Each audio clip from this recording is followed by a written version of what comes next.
Sweet potatoes. You love the fries, you love the pies, and when it comes time to work with them at home, you love doing it all wrong. Home cooks have been mishandling this particular tuber for far too long. Let's get to the root of the problem. First, picking out your peck of perfect sweet potatoes. A peck is like 12 pounds, so unless you're feeding an army, don't actually pick up a peck of potatoes.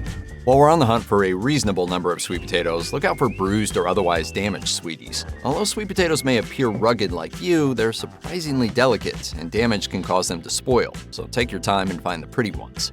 Once you've brought them home, store the sweet potatoes in a cool, dark place, but not in the fridge. You're doing it all wrong. Storing sweet potatoes in the refrigerator can lead to an unpleasant taste, harden the exterior, and cause them to dry out like forgotten leftovers.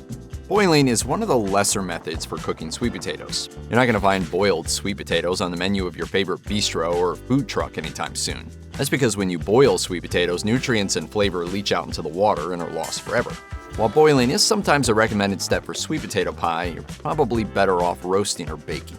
For a lovely crisp exterior and creamy interior, baking is an excellent option for sweet potatoes, but be sure to bake them whole. And as fun as it might be, there's really no need to stab at the skin with a fork first. You're doing it all wrong. There is some debate about this, but if you cut them in any way, moisture will escape, and you'll end up with more of a steamed sweet potato. And we're going for something a bit more elevated when we bake them. Now, if you're microwaving them, first of all, how dare you? And secondly, it is a good idea then to prick sweet potatoes with a fork first so they won't explode. But there is no need to do this if you're using a conventional oven. Just put the intact tubers on some parchment paper of the oven-going vessel of your choice and bake at 350 degrees for an hour or so. No prep necessary.